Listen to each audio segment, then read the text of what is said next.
This is Where We Live. I'm Lucy Nalpathanchel. There's a big garbage patch floating in the Pacific, and it includes tiny pieces of plastics or microplastics. And this patch is only getting bigger each year. Coming up, we'll hear from a Yukon researcher about the growing problem and find out how microplastics are impacting Long Island Sound. Plastic can last hundreds of years, but most of us think we're being environmentally responsible when we chuck anything made of plastic into the recycle bin. But how do we know that plastic item will be recycled? Are we doing it all wrong? We'll check in with the State Energy and Environmental Protection Agency, or DEEP, and a recycling coordinator from the city of Middletown about what should and shouldn't be recycled. How municipalities handle recycling is undergoing a big change. That's because China, once the U.S.'s biggest customer of scrap material, is no longer taking recyclables. Now, why did China make this decision? And what will be the impact on recycling here at home? You can join our conversation. The number 860-275-7266. Email wherewelive at WNPR.org. And as always, find us on Facebook and Twitter at Where We Live. Joining us now with more is Bob Tita, reporter for the Wall Street Journal. He focuses on manufacturing. Bob, welcome to the show. Good morning. So most listeners probably don't think about where the recycling goes once it's picked up each week. Can you briefly describe to us what the process is from a municipality to a trash hauler to possibly on its way to China? Typically, a collector would take the recycled items to a processing center where they would be separated into paper and plastic, cardboard, that sort of thing, and then they would be shipped out to a processor or a broker that would sell them to a user who would then recycle them. And China was the biggest customer of U.S. scrap material. So what changed? China had been collecting a lot of recycled material from the United States for years and years, and beginning this year, the country put some very stringent standards on how much contamination it would accept in the recycled items that it imported from the U.S.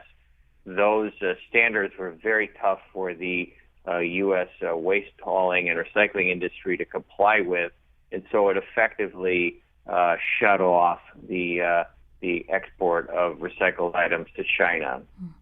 Now, Bob, do we know why this year, if China's been accepting these items for a while, has anything to do with the Trump administration's tariffs, for one? It doesn't appear that the two are directly related. Of course, it probably doesn't help either. There's been a climate of between the two countries that has been tense all year this year because of trade issues. But the issue with recycling and the quality of recyclables has been going on for a couple of years now, and China had been signaling for some time, even before the broader issues of trade came up, that it was not happy with the quality of the material it was importing. You mentioned contaminants earlier, so there's more trash that has infiltrated these recyclables? Well, it's kind of a combination of everything. Obviously, it's some of it is trash, things that get mixed in with recyclable material. And a lot of it is just sort of contamination. So liquids, food waste that gets mixed in with paper, and just ruins the paper or the cardboard, that sort of thing. On the phone with us is Bob Tita, reporter for the Wall Street Journal, focusing on manufacturing. As we look into why China this year has stopped accepting recyclables from the U.S., we're curious about the impact on municipalities in our country. You can join our conversation, 860-275-7266. So, Bob, the question now is what's happening with a lot of this material that was being shipped over to China? What are municipalities, specifically on the West Coast, doing about it? And is this going to be an issue as it trickles over to the East Coast? It's impacted the whole country because there are, just like all sort of commodity items, there's a pricing sort of schedule for everything, and when one part of the market gets out of whack, in this case an oversupply occurs, it drives down prices. So what's happened is that waste haulers, processing centers that used to sell material are now actually paying somebody to haul stuff away or to take it off their hands. So it was something that made a lot of money, but now, as you mentioned, paying to take it to landfills. So these companies are now taking a hit. And then how are we seeing this trickle down to municipalities in terms of are fees going to be going up for residents? It's possible. There are many different sort of pricing mechanisms. And for a number of years, a lot of recyclables were collected, and the cost of that collection was offset by the sale of the items, and now both the trash haulers as well as the companies that process the recyclables are coming back to municipalities and saying that we have no way of recovering our costs.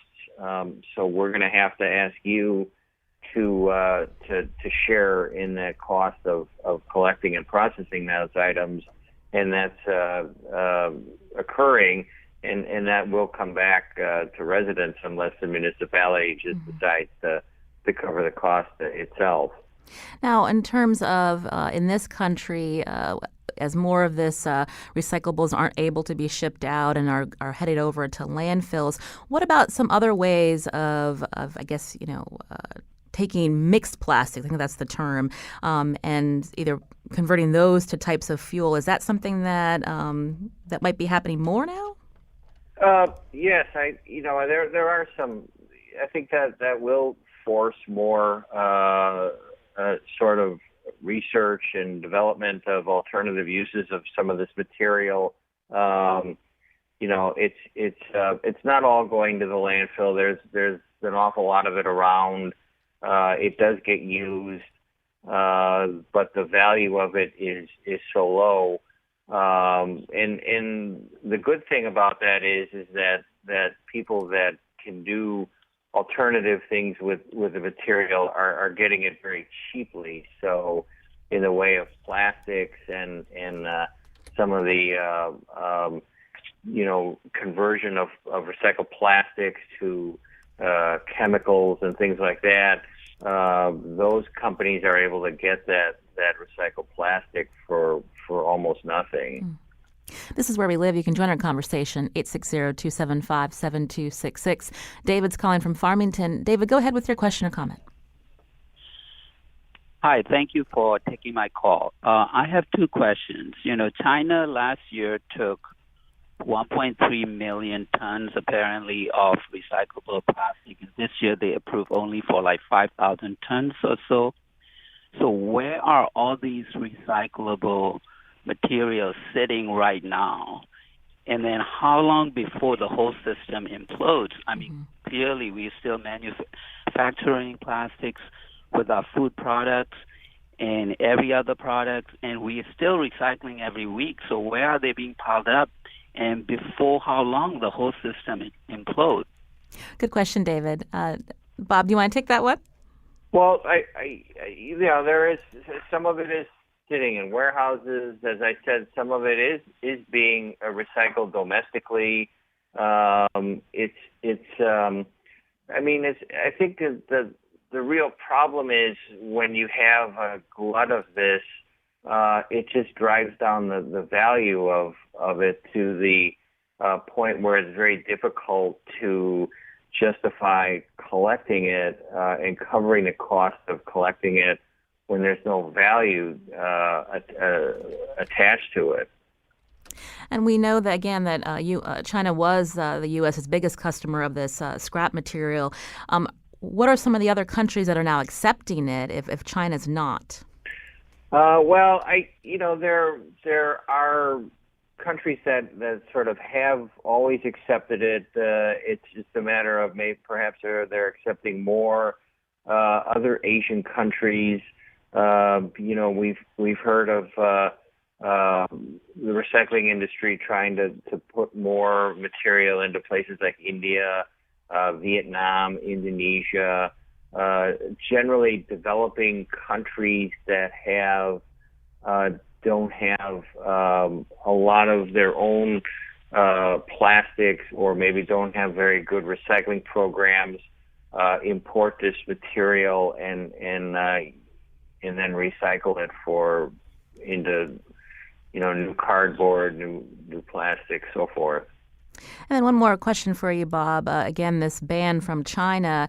Any kind of movement on whether this could be lifted, or if the U.S. gets its act together and maybe is being more discerning in what things they're sending over to be recycled? Because you mentioned the contaminants earlier. I think that's the sort of way forward, and the recycling industry and the waste haulers in the United States have been working harder at driving contamination out of their processes, producing cleaner loads, less contaminants, in the hope that China will perhaps revise its standards and start taking this material again. Recyclers have told me that there's still a demand for this material in China, and that if you can produce clean loads without the contamination, that the Chinese will take it, and that they do need it. So it's going to take a while, but the need is still there. So that's what's giving the recycling industry hope that some of this could be worked out down the road.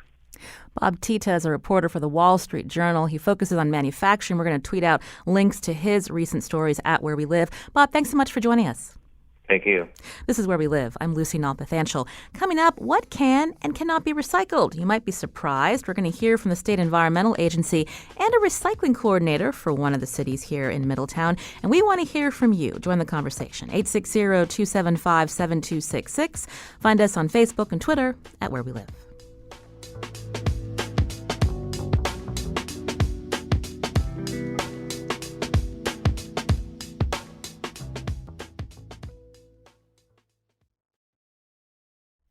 This is Where We Live. I'm Lucy Nalpathanchel. How often do you recycle items in your home? And what are those items? Join our conversation, 860-275-7266. You can find us on Facebook and Twitter at Where We Live.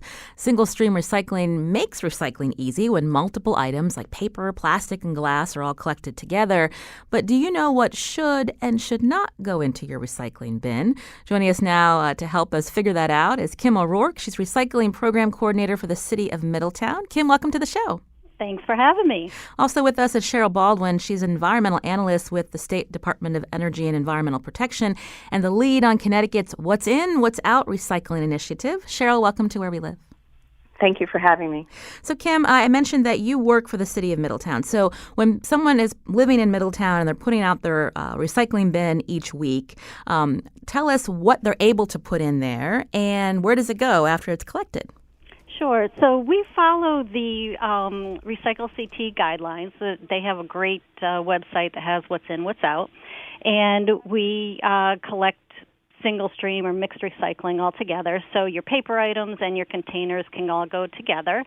So it can range from, it's a lot of items to list, but all your mixed paper, white and colored paper, junk mail, envelopes, cardboard, box board, so cereal boxes, all those items can go in, milk cartons, juice boxes, the soup boxes like soy milk containers, that sort of stuff can all go in. And that can be joined with your plastic bottles and containers like yogurt containers and plastic tubs along with their lids, and aluminum cans and aluminum foil if it's clean, pie plates if they're clean. So Kim, that's a broad range. You mentioned a lot of items. So I did. If people aren't rinsing those out, is that a big no-no? Is that something that cannot be recycled later on? Right. We need everything, especially now with the stricter standards that you were just talking about. The items do need to be rinsed clean. Any food particles or items will contaminate the whole load. So it is important that items are rinsed out.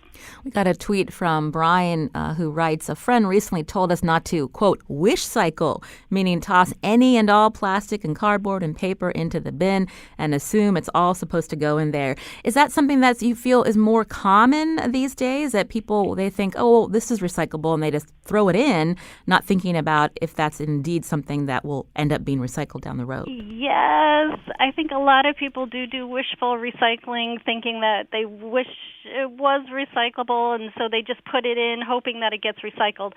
And maybe in the past we could handle that, but now we can't. People really need to pay attention. I did give you a long list of items that are recyclable, but not everything is. So it's important to know exactly what is and what isn't, because that wishful recycling is not a good thing. It does not help recycling at all. Cheryl Baldwin's with us again. She's the lead on the state's What's In, What's Out recycling initiative. I'm curious, Cheryl, what are some things that people are putting in their bins that they shouldn't be? That's a great question. And I'm going to clarify the concept of what is recyclable versus what is acceptable. So we have a lot of materials that can be recycled. However, not everything can go in the bin in terms of the Connecticut Mixed Recycling Program. So the list that Kim provided, all of those things can go in the bin. There are other things, though, that cannot. Plastic bags, great example. But are they recyclable? You bet. But you bring them back to retailers. Textiles, another great example. Does your clothing and old shoes need to be in the bin? Definitely not. However, Goodwill, Salvation Army, other thrifts will take textiles for reuse and recycling. Other materials that are not helpful, shredded paper, any polystyrene, which is commonly known as styrofoam. All of those materials are not acceptable in the program. We were talking with Kim, who works in Middletown. So tell us about the work that you're doing, Cheryl. How uniform is this recycling process from town to town? So our attempt with the What's In, What's Out campaign, which is run by the department in partnership with the Recycle CT Foundation, was to try to make it as easy as possible for residents to understand what goes in the bin and what doesn't. And this is before the China or the tighter standards that Bob was talking about. And we met with all the MRFs, all the materials recovery facilities, the facilities that process our residential recyclables, and we came up with a universal list to try to make it easier and make it standard across the state for everybody to follow the same rules. Mm-hmm. And so we are moving towards trying to communicate that information to not only residents, but all the municipalities across the state. And you can see Middletown is an early adopter. We're going to tweet out and share on our website, WNPR.org/where we live, that list, as well as a story that Connecticut Public Radio reporter Patrick Scahill did later last year. Now, something that we were having a conversation about in our newsroom is, can you put in that pizza box? What's the standard, Cheryl? So when we went through the list of all the different products, we asked facilities, what is detrimental to your staff or unsafe for your staff? What's detrimental to the equipment? And also what reduces the value of your commodity? Because they're not dealing with trash in these facilities, they're commodities. And we started with cardboard, specifically pizza boxes, and they all agreed they want their cardboard. They want our pizza boxes. However, they don't want food. They don't want cheese, no crust. and they're asking us to take out any liners. Now, if we're hearing about how China has gotten stricter about how much of the recyclables in the U.S. it accepts because of contaminants, I mean, would the grease in the pizza box? I mean, I guess I'm confused about the trash hauler. They'll take it away, but then where does it end up? Is it eventually going to end up in the landfill? So in terms of, first, it's important for everybody to know that there's no landfills in Connecticut. So all of our municipal solid waste is incinerated. So while there's national news going on, it's a little different in Connecticut. In terms of contamination isn't necessarily grease per se. They're dealing with huge volumes of material. So when we had a municipal solid waste characterization study done a couple of years ago, we not only look at what type of materials are still in the waste stream, but we decided to look at the recycling stream and found out that 19% of the materials coming into our facilities is a contaminant. That doesn't mean that it's pizza boxes with oil or grease. What it means is there's things that cannot be sold as a commodity to be made into a new product is coming through the line. And sadly, a lot of those materials are beautiful recyclables, but they're in bags, and they look like trash, so they're not recovered. So people need to stop bagging their recyclables. Cheryl Baldwin's environmental analyst with the State Department of Energy and Environmental Protection and is the lead on Connecticut's What's In and What's Out Recycling Initiative. Also with us is Kim O'Rourke, Recycling Program Coordinator for the City of Middletown. Kim, earlier we were talking about this impact being felt mostly now, I believe, on the western side of the country, about China's ban on taking U.S. scrap material. But I'm curious in terms of the fact that there are less places to send recyclables. Is this something that we will see hitting our pocketbooks in terms of the fees passed down to residents? I think you probably will. I know in Middletown we have felt it already. I think probably any municipality that is involved in recycling, whether curbside or at their transfer station, if they haven't had a cost increase yet, they probably soon will be getting one. So for us in Middletown, we had a new contract the end of last year, and that's when things changed for us. So whereas for probably decades we had not paid for recycling, we had actually gotten money for recycling, we are now paying a significant amount for our recyclables, and that's new, and it is a concern for sure.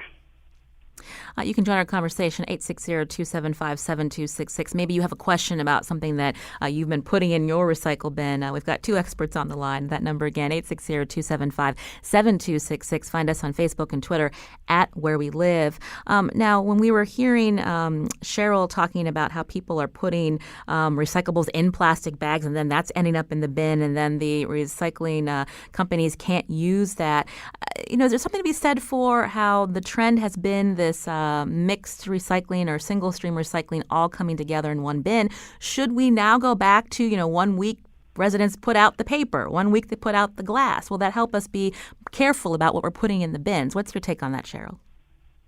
It's a great question. I think nationally people are now asking those same questions. You have some communities that are looking at dual stream again. You have some communities that are taking out certain materials that are causing challenges on a mixed recycling line.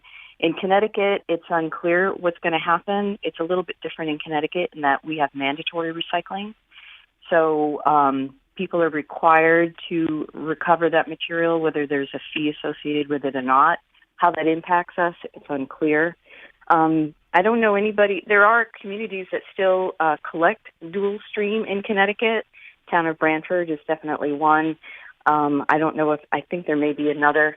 And so those folks are probably less impacted than folks that decided to choose a mixed recycling direction. Now, you mentioned, Cheryl, Connecticut mandates recycling of certain materials. Tell us more about that. And how does you'd mentioned it can complicate in terms of this single stream and dual recycling. Well, there are many communities in other parts of the country that are saying we're no longer collecting, or as the headlines say, we're now beginning to landfill. Well, that's not an option in Connecticut. We're staying in a lot of conversations with our facility operators to make sure that things are moving forward and that things are not stockpiling, making sure that they're in compliance.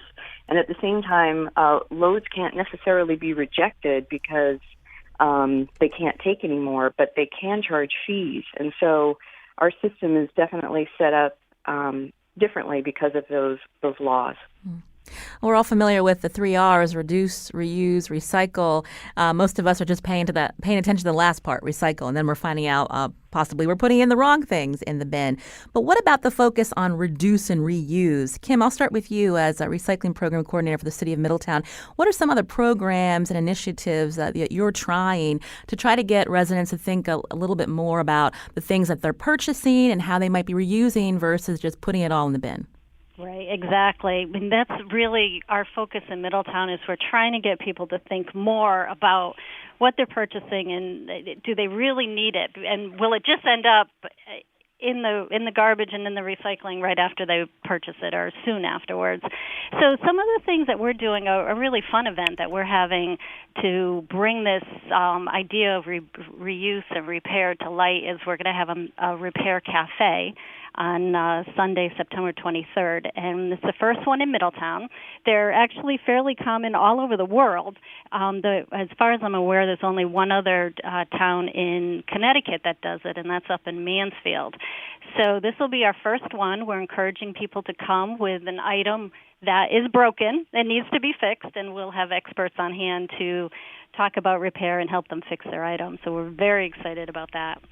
Does some initiative like that or an event, does that help decrease those days that you see in your town or city where like one day a year the town or city will collect the hazardous things, the things that people don't know what to do with? Is this a way to kind of maybe try to reduce some of that? Well, it may not reduce the household hazardous waste, but we're hoping it'll reduce the bulky waste. We do have our household hazardous waste program, and we actually do education to try to teach people about organic lawn care and not using toxic products so that they have less to throw away. But we also have the bulk waste collection, which I think every town has, and it's extremely expensive to do that. And if people can learn to repair their items instead of throwing them away, that would make a huge difference with the bulk waste. You can join our conversation on Where We Live, 860-275-7266. Peter's calling from North Haven. Peter, go ahead. Hi, yes, I have noticed next to where I live, the two businesses, like a grocery store and a bar, they throw everything in there. It doesn't matter if it's appliances or bottles and cans and lots of it, and or yard waste or lots of boxes at the grocery store, and it goes in the same trash collector, and they haul it away. And I'm just wondering where it can't be going to recycling. So why are they allowed to throw away so much when it just seems like a waste? It's contaminating the environment, and I'm just wondering why there isn't some law preventing so much good recyclable materials to be recycled. Seems like waste. Peter, great question. Cheryl from Deep. So he wants to know, are businesses required to recycle? What are the laws there? They are required to recycle. So, Peter, this is great. What you should do, if you're concerned, you can actually call the department, and you can make an anonymous tip, or you can ask for somebody to come out and inspect whether or not they are managing their materials properly. And recycling is required by all persons in Connecticut. It doesn't state that only residents or only businesses. Everybody, regardless of what kind of a structure they live in, reside in, or work in, are required to recycle a certain materials, which basically includes bottles, cans, paper, etc. So those folks are non-compliant. That material is definitely probably headed to the incinerator, and they are breaking the law. Mike from Old Lyme, what's your question? Hi, thank you so much for helping out on this topic today. I just, there's always conflicting guidelines about what can and can't be recycled, and when you try to generalize stuff, I have the guidelines from the CT Recycle, web pages, and as well as what you guys said today about yogurt containers are always recyclable. They say that there too, but a lot of them are made of plastics that are not accepted. beyond number 1 and 2, which is, I believe, all that's accepted. They're made out of 4s and 5s, which, aren't taken, I believe. Is that correct? Cheryl, can you answer his question? I can. So first, start ignoring the numbers. The numbers are not going to help you. Those numbers were developed for the plastics industry and part of the materials economy. So as consumers, we need to think about it in terms of tubs, cups, jugs, and other types of containers, bottles, jars. So yes, yogurt containers are acceptable. Chris is calling from Killingworth. Chris, go ahead with your question. Hi, thanks for taking the call. My question is about plastic bags. So I know that the plastic bags from the grocery stores go back to the grocery stores. But what about the plastic pouches that come from Amazon that have the recycling emblem on them, or the manila envelopes that have the bubble wrap lining? What about those? Good question, Chris. That is a good question. So if you have an envelope with bubble wrap and the whole envelope is plastic, that is definitely part of the plastic film recycling program, the Connecticut WRAP program that you can bring back to retailers. But if it has paper on the outside with bubble wrap on the inside, that should go into the trash. As far as other containers or other type of insulation or things within a cardboard box that came to your home, ignore recycling arrows. They're not necessarily going to help you. You need to understand whether or not it's a container or if it's a paper product that is acceptable. And you can type it right into the Recycle CT Wizard, and it should answer your question. And if not, ask them to add the materials and that you want a response to your question, and you'll get a response. We're going to fit in one more listener question before we head to break. Scott, you're calling from Wallingford. What's your question for our guests? Oh, hi. Quick question on continuing the vein of recyclable acceptability. Consider orange juice containers, milk, half and half, those things that look like they're paper, but they seem to have waxy covering on them. How about them? Those are, I would call them cartons. So your juice cartons, milk cartons, etc., are all acceptable.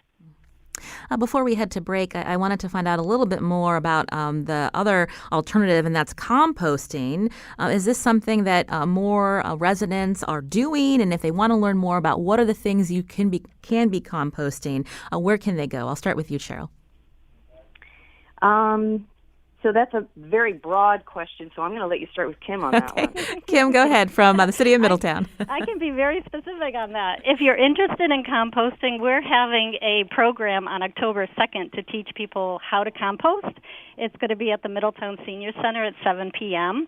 It's going to be a great program for people who are beginners and experts. We'll cover the whole range of things. And we're also doing a community compost sale, and that's online, and it's open to anybody. So if you're interested in getting a compost bin or rain barrel, those are available now.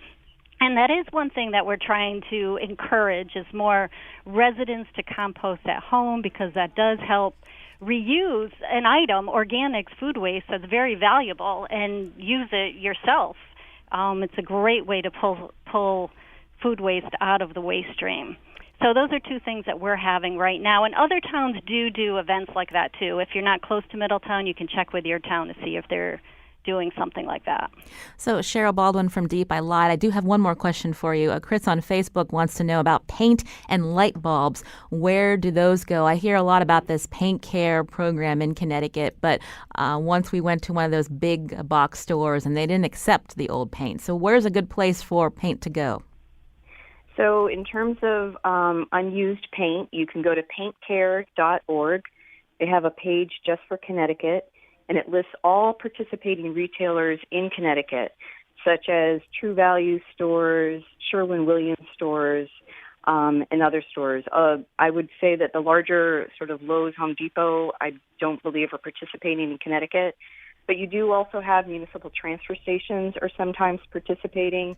And if you have like a half gallon that's it has a lot of paint left over, you might try Habitat for Humanity stores. Will sometimes take it for reuse before it's recycled, because somebody might be able to purchase it and reuse it in some way.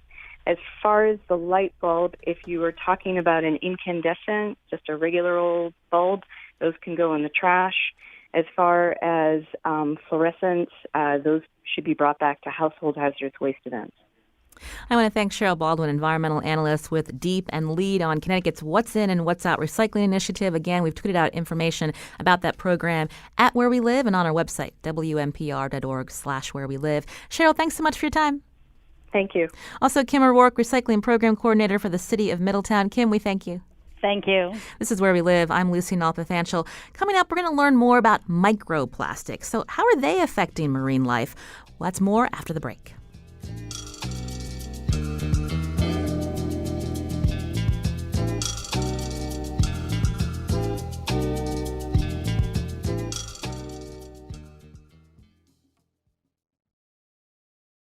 This is Where We Live. I'm Lucy Nalpathanchel. There's been debate over how big is the pile of trash that's floating in the Pacific Ocean. But scientists do know more about what's in it.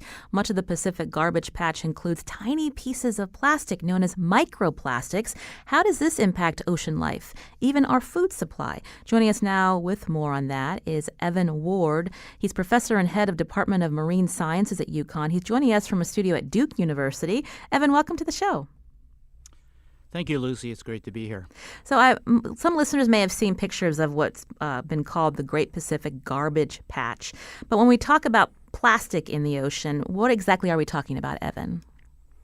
Yeah, well, it's really an umbrella term for many, many different types of materials. So if you think about macroplastics and microplastics, you're talking about many different sizes. So microplastics usually are defined starting at about 5 millimeters in size, which is sort of on a range of 1/4 of an inch or so, all the way down to submicrometer particles. So you're talking about a broad range of sizes. And then you're also talking about many different types of polymers. So we really can't put microplastics in one neat pigeonhole. So you're talking about polystyrene, polypropylene, polycarbonate, nylon, polymethyl methacrylate, just to name a few. And then on top of that, you have different shapes. So you have round microplastics. You have microplastics that are jagged in nature. You have microplastics that are fibrous, so they're very long and thin. So it's very complex when you're starting to talk about these different types of microplastics and trying to determine what their impact is on marine life. Evan, earlier we were talking about the things that people believe can be recycled or accepted by their local recyclers. And I'm curious, when we're talking about all these different items that fall under macroplastics and microplastics, when we think about household items that are contributing to this, is it the plastic bags, the plastic wrap that we use? Yeah, so microplastics come from two major sources. One is primary microplastics, and so those are small plastic materials that are manufactured in that size. An example would be the microplastics that are often put in face washes and other personal care products. In Connecticut, those have been banned, and actually the federal government banned those as well. And I believe the ban goes into effect next year or the year after that. So they're primary microplastics, but most of the microplastics in the ocean come from the degradation of macroplastics. And most people would have a feeling for this. You're walking along the beach in a hot sunny day and you come across maybe an old milk bottle or an old water bottle, and you might step on it and you hear that crunch and you see a bunch of powdery material fly into the air. All of those particles will be microplastics. You've studied microplastics in Long Island Sound. Tell us about your research. And when we think about the Sound over the years, it being more polluted than it is today, how far have we come in terms of reducing plastic pollution? Yeah, there's really not good information about that. I think that the amount of plastic that's entering the oceans in general is increasing, and my guess would be that it's increasing in Long Island Sound as well. And that's due to mismanaged plastic waste, and it's coming mostly from the terrestrial environment. So our uses, plastic milk bottles and water bottles and bags, etc. I think most of your listeners would agree that if you drive down any major highway in Connecticut and you look off to the side of the road, you'd be hard-pressed to find a stretch, 100-yard stretch or so without some type of plastic material lying on the side. So all of that eventually, or a lot of it, ends up going into our streams and waterways and ends up in the Sound. In terms of the research you're doing and how research is funding, is that an issue in this country that we don't know a lot about the impact of microplastics on ocean life because there's not a lot of funding for it? Yeah, that's a very good point. The Europeans are much more ahead of us than we are here in the U.S.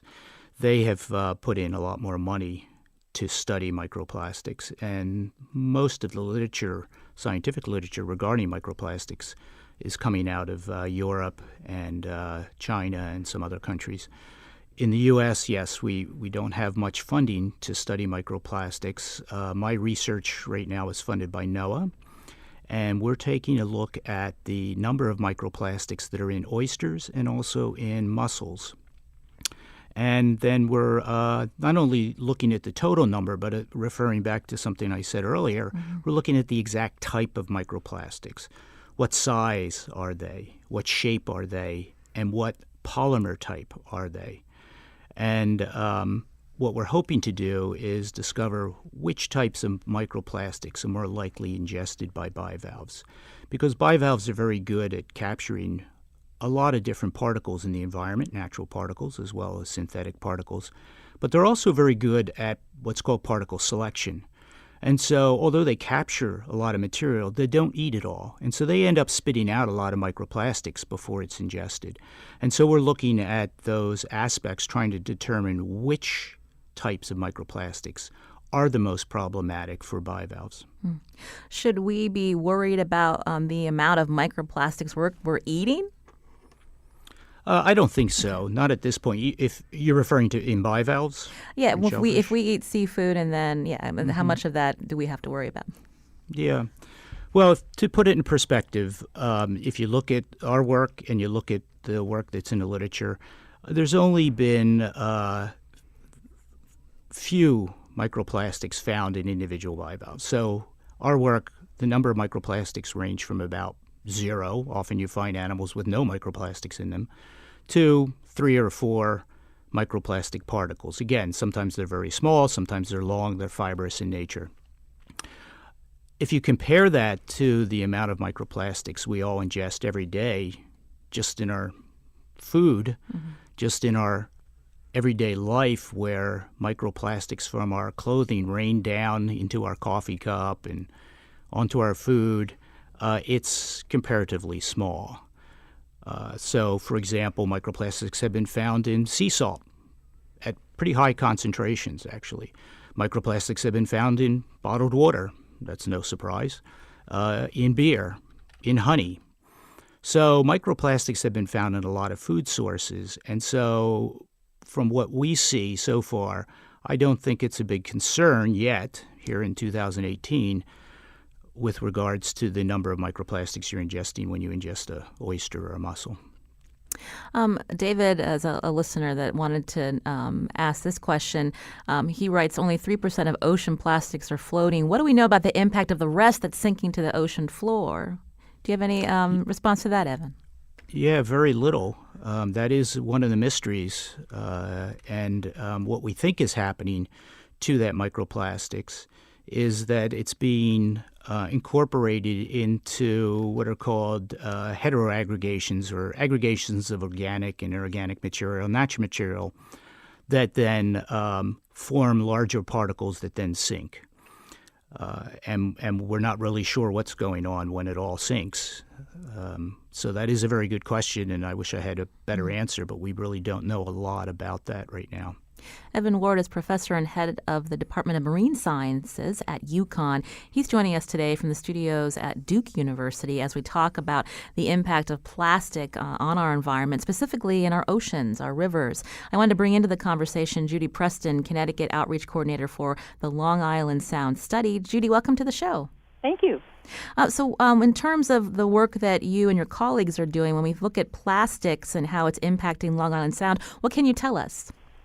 Well, we certainly know that there's plastic in Long Island Sound, and much of that is coming from our observation of what is being collected in events that are coming up, similar to what's coming up on the 15th of this month, the International Coastal Cleanup Day, where we're finding a lot of plastics. And we actually have quantified some of those plastics for Long Island Sound in terms of all the materials that at least wash ashore that we can see. Lately we've been hearing conversations in communities about whether there should be a ban on plastic straws.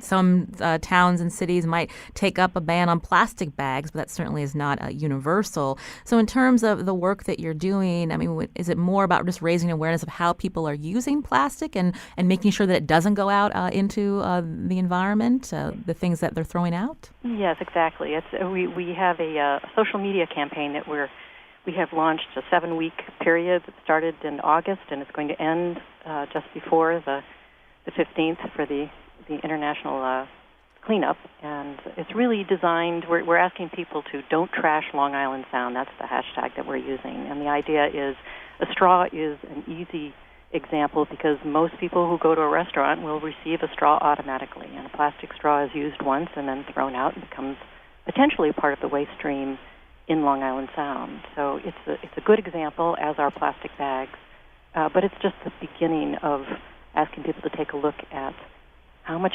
material that we use made out of plastic that ends up in places like Long Island Sound. Gary's calling from Greenwich. Gary, we have a couple of minutes. Go ahead quickly with your question.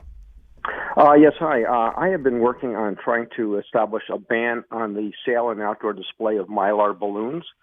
I find that they are displayed out on mailboxes and things like that and get loose and wind up in Long Island Sound.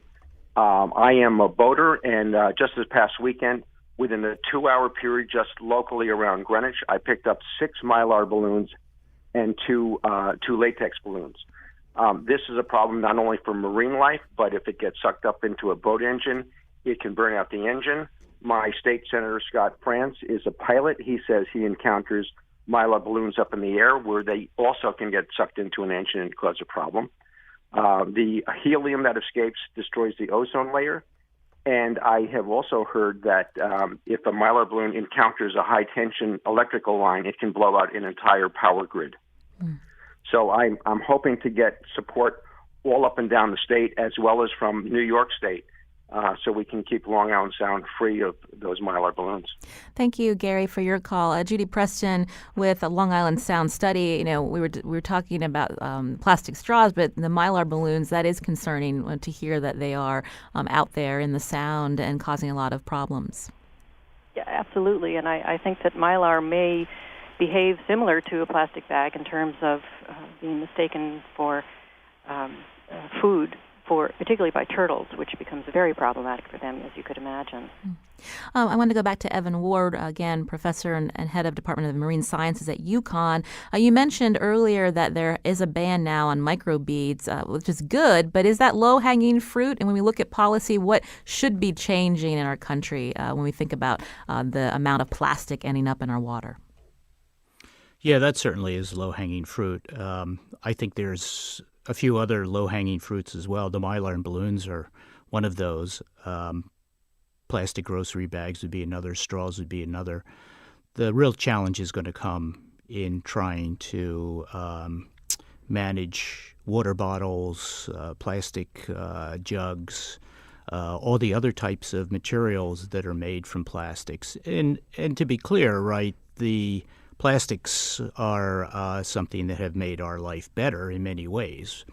So we will never be able to get rid of all the plastics, or should we get rid of all the plastics? It keeps our cars lighter, more fuel efficient, etc. What we need to do is work towards managing those plastics much better than we do now and making sure that they do not enter our streams and waterways and nearshore waters because that's when they start causing a problem.